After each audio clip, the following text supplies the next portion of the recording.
3-1 is clear, let out through.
Welcome back, and we're looking at the number, which car is that? It's number 9 car, yeah, in third place. It's only been 7 laps since Marco Bononomi brought that car into pit lane, so yet more niggles here for Audi. We saw this last year. They seemed to be in control of the race, then they had a turbo failure on one car. They changed it in record time, they changed it on the other one as well.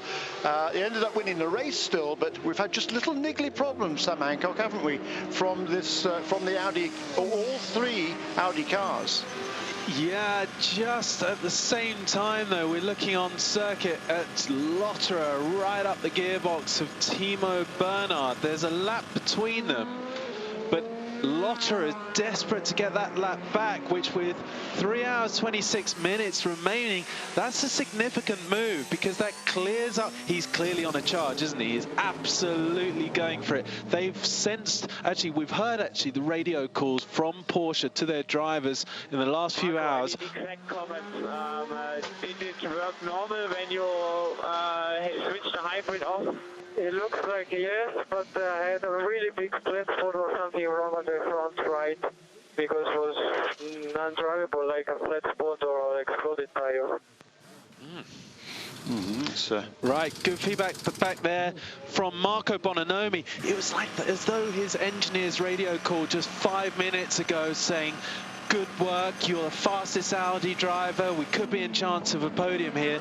Fast forward 5 minutes and they're in the pits, losing time, addressing at the moment an unknown issue, but something relating to what he described as an undrivable vibration from the front right. Now remember, the hybrid systems are driving the front wheels on these cars, so it's not simply the case that the vibration is likely to be caused from a flat spot, which of course it could be, but if they're getting data issues from the hybrid showing that there is a problem with its processes, then we know that the vibration, the mechanical vibration that's causing him such sort of terminal issues that he has to pit could be caused actually from that instead, and that's going to be much harder to diagnose and to fix than it would if it was simply a lock-up and a flat spot.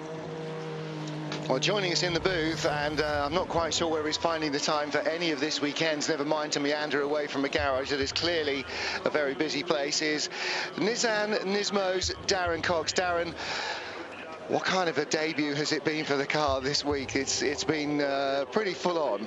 Character forming, I think, is the case. I mean, to come to the world's greatest race, you know, probably one of the most difficult race in the world against the toughest opposition for decades, with 3 cars after 14 months of signing the project off, was always going to be challenging, and it certainly has been that. And you know, what's impressed me is 3 things. One, the support we're getting from the fans, which has been absolutely fantastic. You know, sports car fans are, you know, much more knowledgeable than fans of other forms of the sport, and they understand what we're trying to do. So thank you to everyone out there for doing that. Can you tell me if I have to change my D for something? Marco, go to ASR1, we have to switch off ASR. All right, well now... those pesky hybrid systems. You know the problems with hybrids because that's all part of your learning curve as well, but it's Audi and Porsche, the cars at the front of the field, they are all having similar problems. And, you know, this is one of the things about the current hybrid rule format is we're not putting men on the moon, let's not sort of over-egg the pudding, but we are pushing technology way beyond anything that it could reasonably expect it to do before 12 months ago. Yeah, it is unbelievable, and you know, the technology. People talk about, you know, the technology in terms of hybrids or powertrains, you know, transferring into road cars, but a lot of it is the electronics. You know, we're looking at all road cars being, you know, improving their electronic side massively, and a lot of it's down to this. You just heard a call there from the pit wall. You know, the amount of systems and stuff that the drivers have to do on these cars is actually very, very distracting. And we've got an onboard camera that looks back at the driver, and the amount of times he's looking down at the steering wheel, having to change settings, diff lock, exits on the diff, braking systems. I mean, it is absolutely huge. We really are pushing the boundaries. Darren, sorry to interrupt you there, but related very much to what you were saying. We just saw Marco Bononomi struggling to slow down for the second chicane on the Mulsanne, and that is definitely going to be because of what we suspected, these hybrid problems. They play such a big part in the deceleration process. He then had to negotiate his way through the runoff area between the tyre walls, and as he lit up the throttle on the way out, he was on the very dirty part of the circuit, not even on the circuit actually, and very nearly lost the rear end of the car, which is where these small little niggles, these small little electrical glitches can trigger a domino effect that could so easily potentially put you out of the race if he'd have put it in the wall there. Well, you know, that's been one of our challenges in this short development cycle we've had. Without the 8 megajoule hybrid system that we had, which was going to obviously harvest more than 8 megajoules through its braking capacity, we've had to up the size of the brakes, and that means more cooling on the brakes. It means more development on the pad material, on the disc material. And I heard you had to totally change the type of tyre that you got. Weren't you going to run quite a small wheel and quite a deep sidewall? Exactly. For better traction and braking? Exactly, and it's that, as you just mentioned, just on a small problem they had there, it's a knock-on effect on the design of the car. These hybrid systems, they are absolutely integral into the systems of the cars and in the way that the cars handle. If you look at the onboards, and two of our drivers, Ollie Pilar and Alex Buncan, both got out the car recently, just said, give me more acceleration out the corners and we can stay with these guys. If you look at the onboards, wow, you know, mid-corner, you know, and down the end of the straight, we're with them, but coming out of the corners, they just go away from us. Why is that? 3 reasons. One, we haven't got four-wheel drive. 2, we're, you know, very restricted on the hybrid system. At the moment, we're not running with the hybrid system switched on, so we're 8 megajoules down, if you like, over the lap, which is a huge amount of energy. Yep. And thirdly, if you look out your window here, great spot by the way, you know, we're telling our guys to stay off the curbs because, you know, we're not, you know, in the parade this year. Yeah, exactly. So we're, you know, losing you know, car widths and a half just coming out of this corner and everywhere, which, as you guys know, is massive on lap time. I'm fascinated by that comment about Bunkum.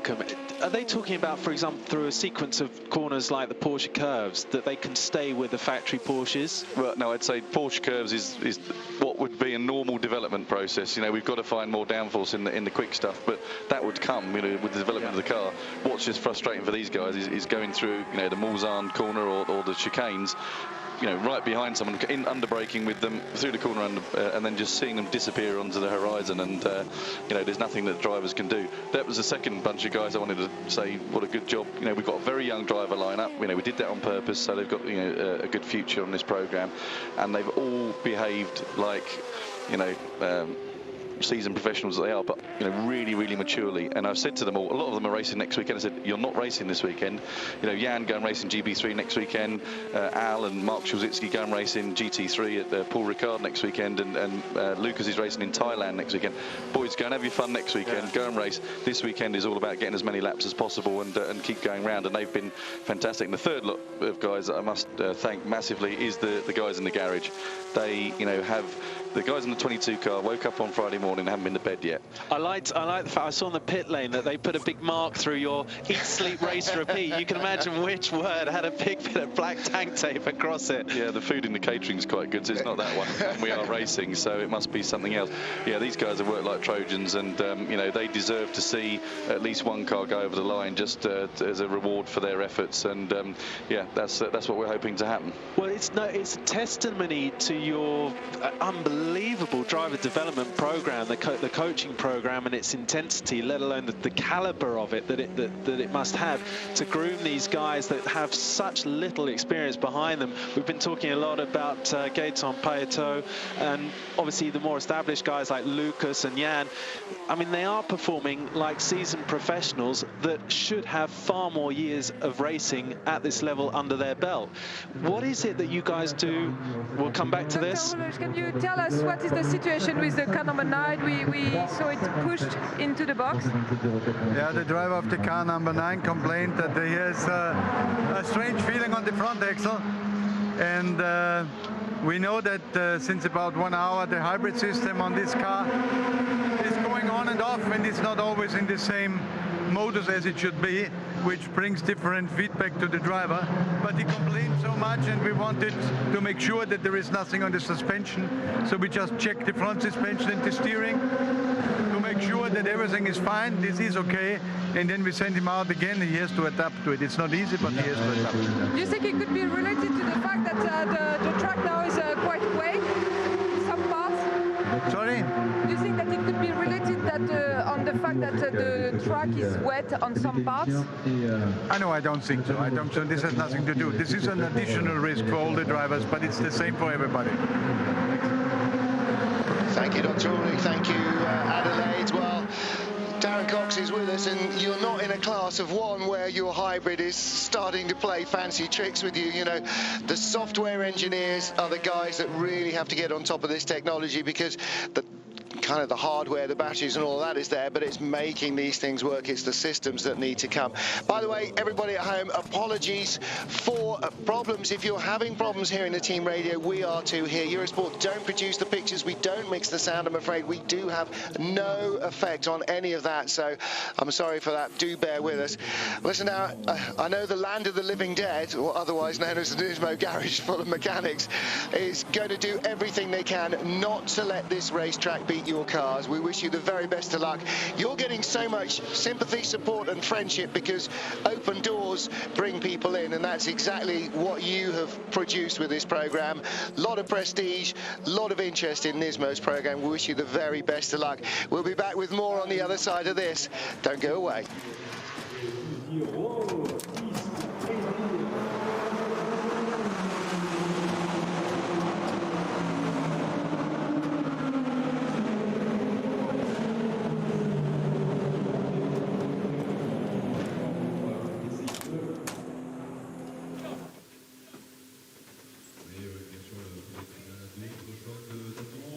En question, au volant de cette Ferrari numéro 91, la réponse est John Leeds, l'Autrichien Anerek.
337e tour.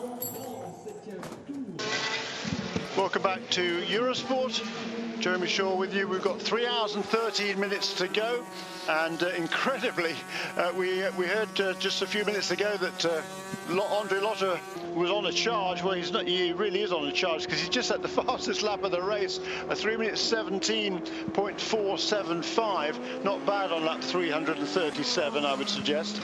A pretty stout effort by the German. We talked about him earlier on, and how impressed we are with what he's done all over his career. Actually, incredibly versatile, very, very fast in whatever you want to put him in, and he very, very rarely makes mistakes. He's the sort of driver that you want if you're a factory team. And talking of team aspects, we're joined here by two gentlemen from the United States of America, Michael Shank Racing, John Pugh, who drives Mike's Ligier Honda in the United Sports Car Championship. You guys bought yourselves a P2 car this year to take on the DP cars, which you've been driving and running for the last, well, many years, it seems 10, like. 10 or 11. Yeah, exactly. Or 12. First of all, Mike, I know, and John, first of you, Mike, I know you've made it perfectly clear your aim is to come to Le Mans and race here. This is your first ever visit. Tell us your impressions. Well, I can tell you, for me, it has overwhelmed me. It's a NASCAR race in America times 3 or 4. So I'm looking forward to coming back. I think we're very close. Copy, understood.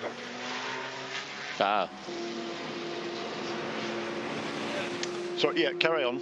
Yeah, so, yeah, overwhelming. We're going to be here. We're going to work this out somehow to bring a Honda Ligier here again next year. I've been watching with earnest the pace of the Ligier HPDs here, just to try to figure out things they're doing right and wrong, even, to try not to repeat that.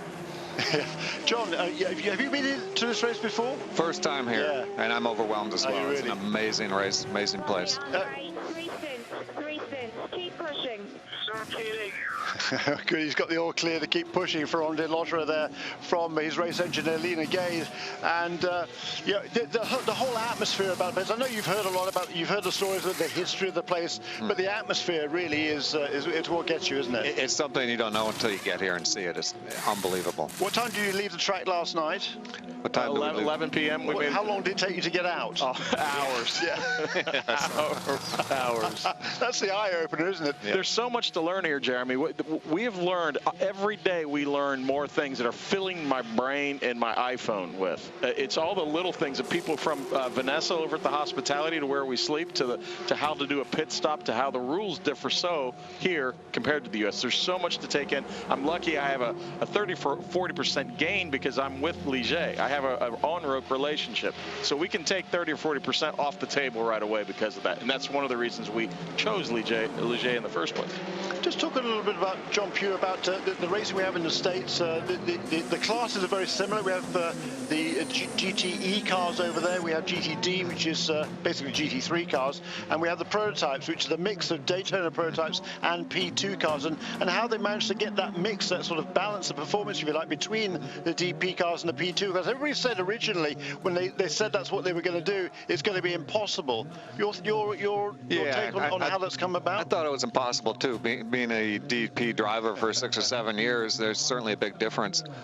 But this year, I think they're as much closer than we thought they could ever be. Last year was a bit of a struggle, I think, BOP-wise for everybody. But every race, it gets a little bit better. There's some tracks that the LMP2 is going to do better than a DP, and some tracks the DP is going to do a little bit better. So we just kind of live with that a little bit, and they live with it when we do a little bit better. And yeah. the tracks like Laguna, Motorsport, and Watkins Glen should be really good. And by the way, the BOP changed while we're in Le Mans for us in the States. So the Ford, the Ganassi car, and our car both got more power. So if you can imagine, the P2 car in America is 125 more brake horsepower than it is here today at Le Mans.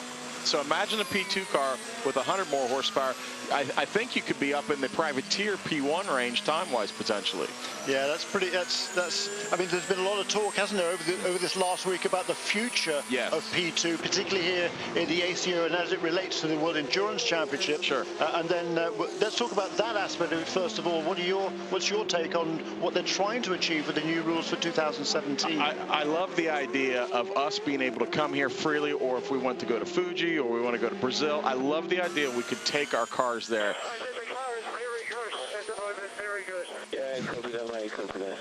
That's always a good radio transmission, by the way, when you're sitting on the timing stand. But I love the idea and concept. However, in America, we are the P1s there, so they want us to be different. They want manufacturer involvement there, and that's the little problem that they're going to have to work out. And I don't know how that's going to go. I know they're trying. We'll get most of the way there, but still, the idea is a team like ours could come here and compete and mix back and forth. And just, I mean, they're talking about increasing the horsepower quite considerably from what they have here now, right. Even more to what they're running currently in the United States. I understand they want to see up to 600 horsepower, Jeremy, so that could be very interesting in one of these cars. You know, these little P2 cars are not insignificant. They carry mid-corner speeds that are obviously not as much as the hybrids and stuff, but can be very potent race car. I like the idea. I think they'll get us a little. I mean, the delta between the P1 and P2's years is gigantic. Yeah. And I think they can close that down a little bit. I don't know what it does for fans, if it helps or not. I can tell you from a driver's standpoint, they'll love it. Yeah. These P2 cars are seriously quick. No, I don't want any more power. No. That's the last thing you want. Exactly. But I mean, the credo of motor racing is speed costs money. So if you're going to increase the power, it's going to cost more. Yes. Is it a significant cost increase? Would you think? It will be more. What we're talking about is gearbox, suspension pieces, a ride, and we're talking about consumable items that may drive our cost 5% potentially. We probably wouldn't complain too much about that. And I'll tell you another thing that I've noticed here: tire warmers. It seems so simple. Tire warmers in America, they're absolutely not allowed to have them. Here, everyone has a tire hut of some kind, and hopefully in America in 2017 we can have that also. Yeah, but you like the idea of tire warmers? I just like the idea. Me too, I do too. You, John, you've never run with tire warmers before, have you? I have never done it, but I've run in Daytona in the middle of the night when it's freezing cold, and it's pretty difficult on sticker tires. It is, isn't it? I think it's a real challenge for the driver. Again, we're talking about little things here, but that are significant in the big world of things. Just a quick note here on the timing screen here. Damien Fulton reporting it out. Thank you, Damien. Car number 62 reported to the stewards for what was it? It's just gone off the screen. Speeding in the pit lane. Speeding in the pit lane, and that's the fourth place car. We've got this big battle going on for third and fourth in GTE AM between two American teams, actually, or American drivers at least. Patrick Long currently at the wheel of number 77, Dempsey Proton Porsche, Townsend Bell driving the Scuderia Corsa Ferrari car number 62. Two of the hardest guys in the world to pass, by the way. They're going to be difficult.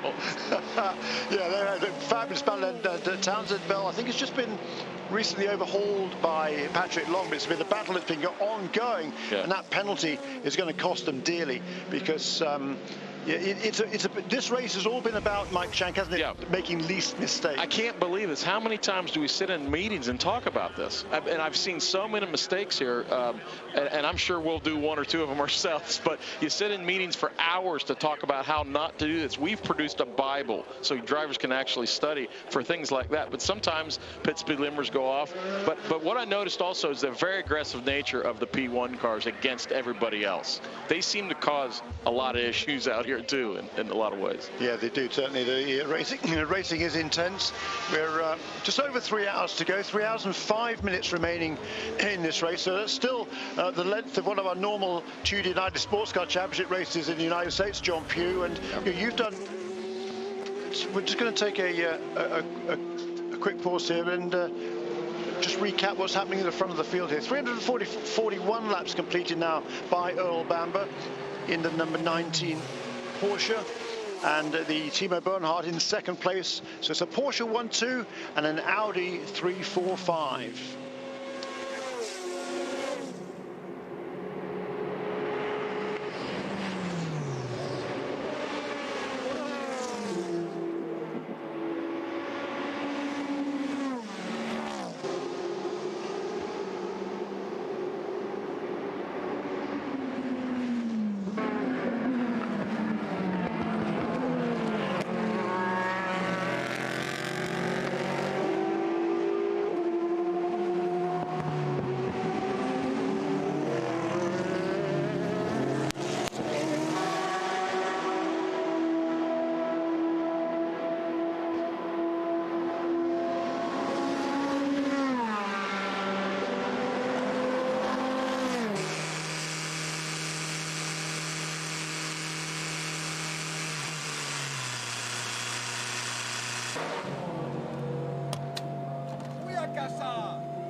Relive, dégâts!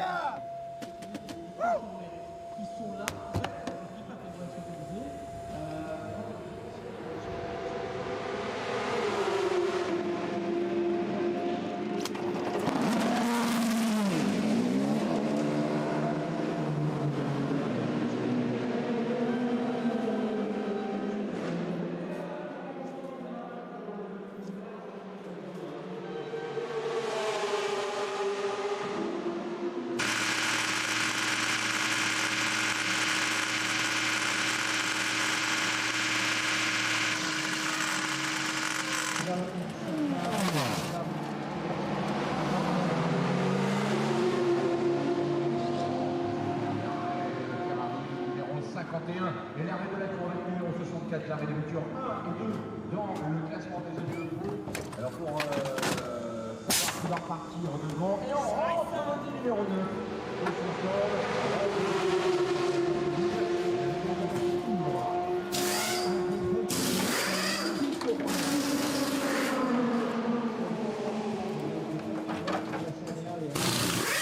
Maybe it was the same thing because the taking off the clamp on it, and the other two cars, 7 and 8, suffered from this same problem.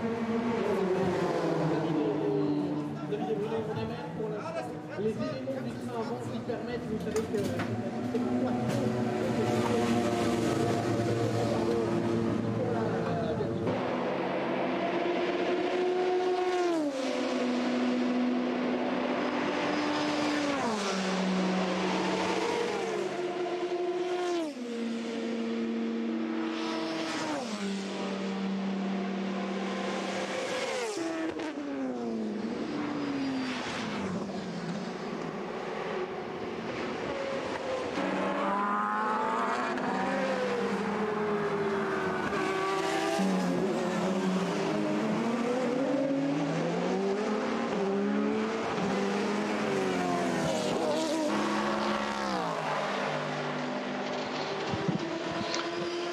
Welcome back.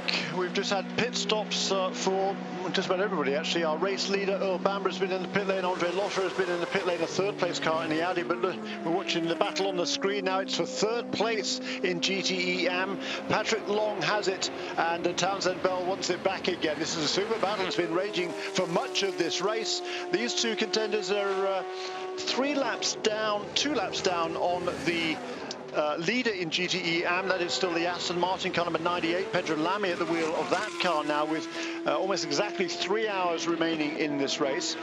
In second place, Andrea Bertolini in the SMP Racing Ferrari, and it's been a tremendous battle that's been going on. It's a classic. This is what Le Mans is all about: Ferrari versus Porsche. John Pugh, what do you think? Oh, absolutely. Ferrari versus Porsche. Audi versus Porsche. It's fantastic to see these manufacturers pour this kind of money into this thing and make it very exciting for the fans. The speed of these prototypes is just it's incredible to watch, isn't it? I mean, you've been around racing a long time. You've seen a lot of fast cars, but the performance of these, if you watch them coming off the corners, the sounds and the spectacle. Yeah, the sounds and the differential between the P1 and the P2. I know it was that big, but when you see it in person, then you see the closing difference. It's pretty amazing. It's like the old days when I used to race slow GT against the DPs at Daytona. I had a lot of traffic coming up behind me very, very fast, and I have to get used to that again. John Pugh, Michael Shank from the Junior 90 Sports Car Champion. You're in action again in a couple of weeks' time. Thanks so much for joining us. Thank you. Enjoy the experience, and you guys are certainly planning on being here in 1 year's time. We're going to do everything we can to be. Yep. See you then.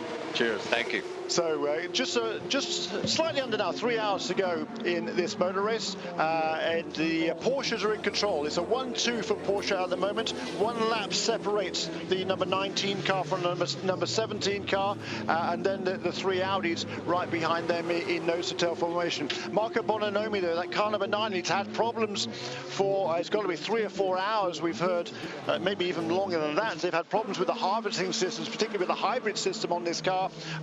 The the braking system has not been working the way it should be. It's given the drivers all sorts of grief and several unscheduled pit stops for that number 9 car. Look at this battle.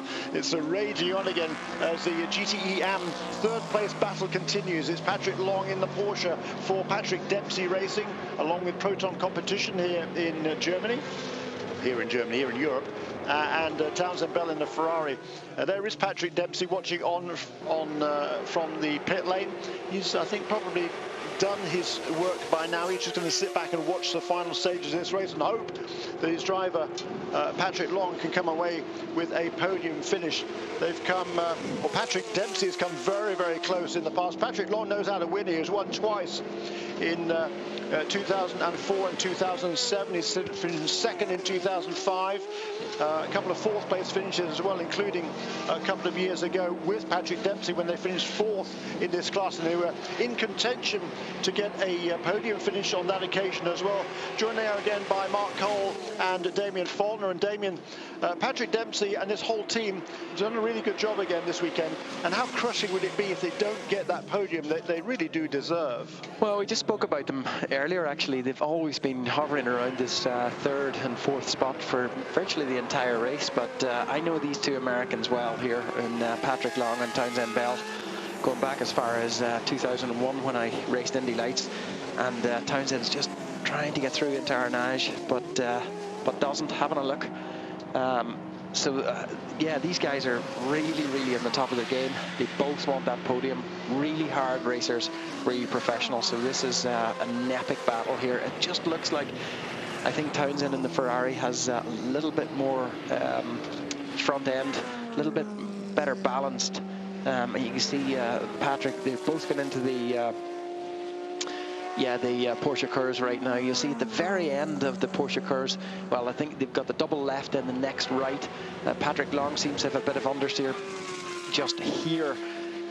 He's okay in that lap, but Townsend is a little bit stronger there, and I think he's stronger in top end as well in the straight line. So keep tuned.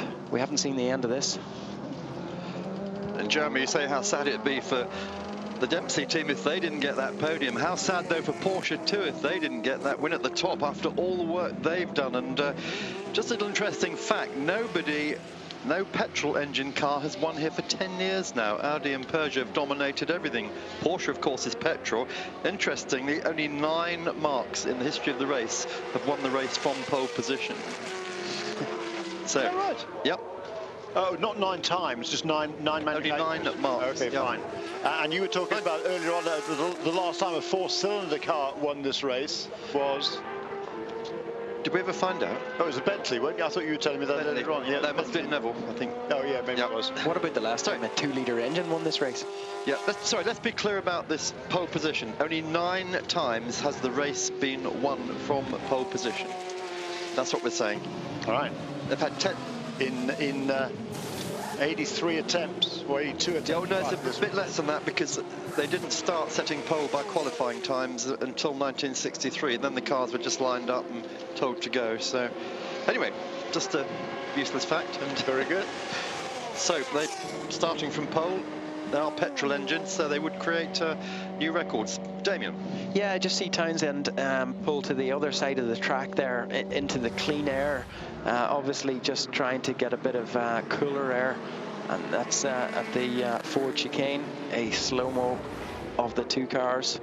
I have to say, Patrick Long, wily old fox, really using a lot of care about the Ford chicane. Of course, Townsend, on the other hand, wily old fox himself too, but this is his first time here, so if there's any little tricks here, and I'm always for the underdog, I'm always for the newcomer, but if there's any little tricks, Patrick will have them. Yeah, so Dr. Shepherd looking on there, of course, was Dr. Shepherd. The series is finished now, and Patrick can concentrate on his racing. I know there's a lot of the girls back at Eurosport in London who asked us to get his autograph. We've all been trying hard, but anyway, great battle going on. And Jeremy, this is the race that just refuses to lie down. It goes on and on and on. It's been a wonderful motor race from start to finish. And another unscheduled stop there, I think, for Luca Di Grassi in car number 8.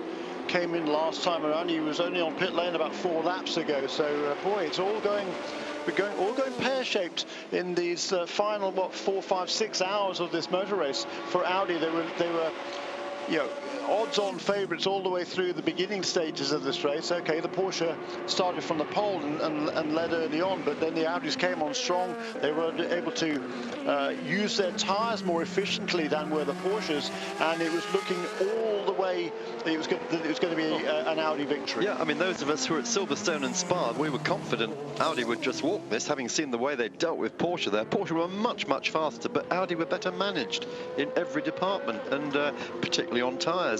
But Porsche have managed to overcome all those problems, and it's the 3 Audis that have been having the niggling problems, and that's why at the moment they are in 3rd, 4th and 6th place. So we've got 3 Porsches in 1st, 2nd and 5th. But it's not over yet. The number 7 of Andrea Larter there just posted the fastest lap time of the race. Jeremy, you have it, do you? I think it was at 3 minutes 17.475. Yeah, that's quicker than obviously than they've gone in qualifying, but it just shows they have serious race pace, even with 21 hours gone.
Well, you're joining us at a seminal moment in the GT battle. We have just had a side-by-side between Patrick Long in the Patrick Dempsey car and the 62 car of Townsend Bell. And what happens? Bell spins out at Mulsanne and Pat Dempsey is overjoyed. Yeah, that was just a bit of a crazy move by Townsend. I mean, I've just called them both wily old foxes there, but Townsend was trying to intimidate Pat Long there, and you know, you just don't do that. Here's the radio from the Porsche number 18. Audi in front, 20 seconds. Audi in front, 20 seconds. 4 laps to go. Okay, so for those of you who can't hear that radio message, the Audi is in front by how many seconds? 4 seconds. 4 seconds. Yeah, that was to radio message to Romain Dumas. Was it 40 seconds and 4 laps to go or something? Yeah. Anyway, back to the battle, the GTE battle there. That was an impossible manoeuvre around the outside of Arnage. Townsend Bell was really trying to intimidate Patrick there to back out, and he's picked on the wrong guy. He should know him. He should have just bided his time. The Ferrari has better straight line speed. I think it's more nimble everywhere. It's got a really good balance, and Patrick was going to hang him out to dry on the exit anyway, even if he hadn't have spun. And so he would have been in probably with at least two wheels in the gravel with absolutely no traction. So he was on a loser there. I don't know why Townsend, a little over exuberant there, and. Yeah, and I was just about to say what a job those guys are doing. Both 3 rookies there in that Ferrari team. Yeah, the first time here at Le Mans, you're right. And what's interesting to me is that look at the fastest lap time perhaps during the race for those respective cars. Patrick Long's car, the Dempsey Racing number 77 Porsche, its best lap 3 minutes 58.8. The Scuderia Corsa Ferrari 3:27.299, so a whole second and a half faster in ultimate pace during this race. That time said earlier, I think, by Jeff Seagull. Yeah, and I mean, it looks it from the battle. It just looks like Patrick Long is absolutely wringing the neck out of that Porsche, and it just looks like he just doesn't have as well a balanced car, nor a car with as much power. Well, there's still only almost 3 hours to go, and anything can happen during that time, as you know, and it's they can claw that back. Yeah, well, he's only lost what, about 10 seconds. Yeah. So we're going to be seeing that all over again, aren't we? Yeah, I don't know about pit stop sequence, Jeremy. You're probably up to date with those, but Townsend will probably just be hoping that he hasn't damaged his tires too badly. It was probably a slow speed spin, and when I say slow speed, that was probably 60 miles an hour. Yeah, there's Mulsanne corner, and they've been side by side all the way down the chute, and then you just got pushed wide onto the marbles, onto the curbs, and round he went. The 17 car comes in then, and Timo Bernhardt handing that car over to Brendan Hartley, we presume.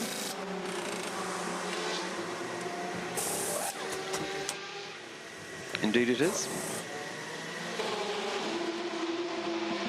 So Brendan quite possibly would take this car to the finish now, Jeremy. 2 hours 46 minutes to go. You certainly could do. Unless they want Mark Webber in it. Yeah. To actually take the finish for the bragging rights. Yeah, it could go either way. I would suggest at this stage they probably to play it by ear, see where they are when they come around to the final pit stop. We've got 2 hours 40 minutes to go, so that's going to be 3 more pit stops from here. Just pitted now, so 45 minutes, an hour and a half, 3 more pit stops to get to the end of the race. Still a lap down to the number 7 car and about 85 seconds behind them on track. But the number 18 Porsche is only 22 seconds behind. We need to defend our position.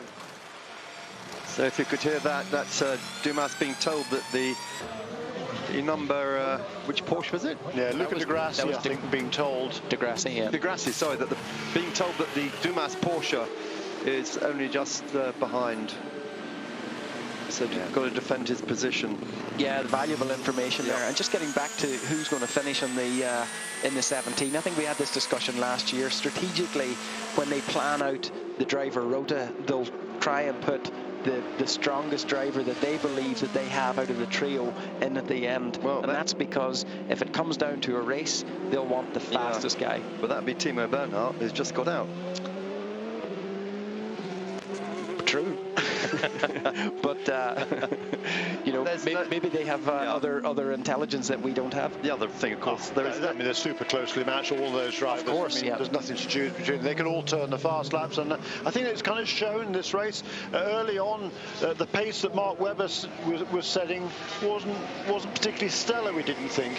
Well, we didn't, and then we found out why, because he was able to get those tyres to last a whole extra stint than anybody else had been able to do beforehand in the Porsche. So I think that kind of set the tone for Porsche. So I think Mark was very much the leader on that, and I think all three have contributed to well, all 9 Porsche drivers have contributed to what has been an epic performance so far. Irrespective of what happens, they've really done a magnificent job, and they have pretty much ended up as a dominant force towards the end of it. Point taken. So meanwhile in GT Pro, and that is still nip and tuck the whole way through. Tony Villander still at the top, but by only 6.2 seconds from Wayne Taylor. Oh, the KCMG car stopped yet again. Last time it stopped, they got it rebooted, going again, and didn't lose position, but Nick Lapierre has only just taken this car over. So this is his, no, he's not taking it over, this is his outlap from the pits, Jeremy. Is it? Yeah, okay, is that right? Isn't it? Yeah, he's just made a pit stop, you're right, and gone back out here. He's off. Where's that on? Indianapolis, is it? Has it gone off, or it's still running? I thought for a moment they're going to have to reboot it like last time, and this is not a Indianapolis. Wow. This is not a Nick Lapierre mistake, is it? No. You're right. I think they've been running pretty much as scheduled, but there was a battle going on behind them. We've got 3 cars on the lead lap, and we have to see how much time Lapierre lost with that off at Indianapolis there, because Mitch Evans is up into 2nd place in the number 38 car for Joda Sport, and he is only, like I say, a minute and a half behind, and about 42 seconds behind him when he came out of the pits was Sam Bird in the G-Drive Racing car number 26, and he has just made a pit stop as well. So, boy, this is quite a race shaping up once again in P2. And any problems for any of those front-running 3? Kevin Estre is there in 4th, he's 3 laps down, but that podium is there for the taking if any of those ahead of him have a problem. And getting back to that battle that we were speaking about earlier, that spin for Townsend Bell. Townsend, the gap there between Townsend and Patrick Long is now down to 6 seconds. That was, I think, around 10 or 11 seconds. I think after he spun and crossed the line again. So he's on a charge and setting, well, the last lap was 4 seconds faster. Can we just go back to going back for a moment to LMP2, that we were just looking at Mitch Evans in the Iota running fast there through the Indianapolis section. Here's this KCMG car. This is what happened. Nick Lapierre going off on his outlap. Bumpy ride there. Gravel. And when you do that, Damien, how much gets inside the car? Well, I mean, it depends. If the car went backwards, there's probably more of a chance to get into the back section where the the gearbox and drive shafts are. But if it's front ways, and it's hard to tell. That was a slow-mo, so we don't know how fast he was really going. Actually, we don't really know what the catalyst was there, why he went off. But obviously he's continuing, so back up to speed, isn't he? He'll get out again, just give it a shake to make sure there's no gravel in the brake calipers, and then on his way again. So it looks like he's continuing anyway on another lap without pitting. So that's good news. There's the number 9 Audi of Albuquerque getting a tow off the Rebellion, the number 12 Rebellion. Into the pits then the 38 car we were just following with Mitch Evans on board. Last year's winner this car, Simon Dolan with Oliver Turvey, and hoping they could repeat that. The car formerly known as Zytek, now Gibson. Yeah, so that outlap from Nicolas Lapierre really slow, but he is at least still going. And here comes now Mitch Evans. He's dropped behind Sam Bird by making that pit stop, but it's very much game on here in P2. The battle is continue. We've still got over 2.5 hours to go, let's not forget, so there's plenty of time for all sorts of things to happen and for yet more dramas to unfold in all 4 of the classes. Yeah, we're hearing that the 22 Nissan is crawling around Indianapolis at the moment. So we're going to take a break, so we'll find out more for you. We'll come back after these messages.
When you come in, you will switch off hybrid, rolling into pit lane. When you are in the pit limit, you will switch off hybrid.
You're on Eurosport. We are live from Le Mans. The time is 12:23 Sunday here at La Sarthe.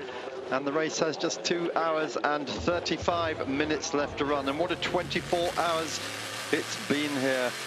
We've had drama, we've had great racing, we've had nip and tuck between certainly 3 of the factory teams, and Toyota in the mix again at the moment, gradually coming up the order as Audi has more and more problems. But it is a Porsche 1-2 at the moment, and the big question now, Damien Faulkner, Jeremy Shaw, is can they stay there until the checkered flag? Well, that's the million-dollar question, isn't it? This is Le Mans. No one knows. So until the checkered flag drops and they pass it, then we're not going to find out. Yeah, that's true, isn't it? There's certainly, we've seen all sorts of late dramas in the past here at Le Mans. No reason to expect this week is going to be any different. Here's a look at the, I haven't seen the GT cars for a while. That might be the battle. Is that the battle? That is the battle for the lead there. That is Jordan Taylor. Practically on this lap then, in that case, because there was 8 seconds between the first 2 when they started this lap. and it's Tony Wielander who leads. No, it's car number 71. Yeah, I thought that wasn't quite right. That's car number 71. It's a teammate to 71, which is number 51 car, which is Tony Wielander driving. He is the leader in GTE Pro, and Jordan Taylor chasing hard in that Corvette last time around. Tony Wielander had a margin of about half a second over Jordan Taylor, extended the lead by half a second, stands now at 8 seconds with 2.5 hours remaining. There I do. Saw 4 wheels off there for Jordan as the KCMG car came up his inside. I think he looked in his mirrors and got scared off the road slightly there. He was just trying to get by that Ferrari there when the KPMG just at the very same time tried to get by him. So that's a sticky situation, but he's off and clear. Lost 3 seconds to Tony Wielander on that lap, and that gap is just opening out a little bit. That's the fan favourite Jordan Taylor without his dog Fonzie. Yeah, but he wearing his father's colours on his helmet, of course, colours that are so familiar here at Le Mans over the years and at Daytona and racing in America. And Wayne obviously very proud, as his mother Shelley, and what a great job he's doing for Corvette today. And if they can get that one top step on the podium, it will make up for all the dramas. Incidentally, I talked to Corvette this morning about what's happening. The 63 car, which Jan Magnussen crashed, is still here, but it's being shipped back to America tomorrow, and the 50 car is going with it. The 50 car is going to be used with this car for Watkins Glen and for Motorsport. After those, it will be completely rebuilt at the factory, sent back here in time for Nürburgring, and the 63 car, which is going to be rebuilt over the next 2 weeks, will join this one at the following races. That's interesting. Doug Feehan told me yesterday that the number 63 car was already back at the shop in Michigan, which I thought was a bit, I mean, he should know because he organised everything, but I thought it was a bit... well, that was from the Corvette PR team. Here you have this battle, sorry guys, back in GTE. Townsend Bell has reeled Patrick Long back in again after that spin. As we said would happen. And it's game on again. Yeah, now can he do the job properly? That's the tricky bit. He's caught him up. He caught him up once before. Can he pass him? He didn't the first time around. Can he do now? Well, actually, I say the first time around, they've had various battles all the way through this motor race, but certainly about 20 minutes or so ago, he caught right up and attempted to make the pass, a very optimistic pass at Arnage, I think it was. Was it Arnage or Mulsanne? Mulsanne. Corner, yeah. And ended up spinning. So he's made up the deficit again, has Townsend Bell, in that. Well, he's got the momentum, and I think he's got the tools to get the job done, to be honest. And he's flashing his lights, trying to upset Patrick Long, but Townsend, I don't think that's going to happen. Yeah, but by doing that, he's just lighting Patrick's fuse, and then Patrick will go off again slightly, won't he, and put all his racecraft into place. If there's any fuse lit up, it's Townsend. Yeah, but inevitably, the Ferrari is going to get past on the straights. It's more slippery, and Townsend is obviously carrying better tires, better speed. Yeah, and I think it's just, as I said before, it's just more nimble. It looks like it's just better hooked up. It's got a better front end. He can get the car into the apex, get it rotated, and get the power on earlier. So all of that means that he's going to be really fast on the straights in any case. And then, of course, he's picking up a draft as well. So it's game on again. So we're just seeing a car number 9, which is the Audi of Felipe Albuquerque under investigation. Pit stop. Ah. He's had a lot of pit stops lately, and he's now fallen behind the best place of the Toyotas. So Mike Conway now up into 6th place, and about 3 minutes or better part of a lap ahead of Felipe Albuquerque in car number 9 at Audi. It's had all sorts of difficulties. It's Townsend, but he's so determined. I mean, he's worked his way up this sport. He started off in the sport, did some little bit of go-kart racing, but not much, and then went to the Skip Barber Racing School based at what is now Mazda Raceway Laguna Seca, and he didn't have an awful lot of money, so he earned his opportunity to race with the school, because for every marshal you brought along to help do the corner work and marshal at the race meetings, you get $100. So Townsend would go along to a local school before the race meeting and drum up some support from some of the students and bring them along to the racetrack, and that was effectively what paid for himself to go Skip Barber Racing. This is where he made the pass last time. Is he too far back to do it? Yeah, I think so. And even if he wasn't, he's not going to do it on the outside. I think he's learned that lesson but a good run out. He's got the front of the car there. You can see him trying to get on the power really early, trying to get the upper hand on Patrick Long. And now he's got the toe all the way down to Indianapolis. He's got the toe.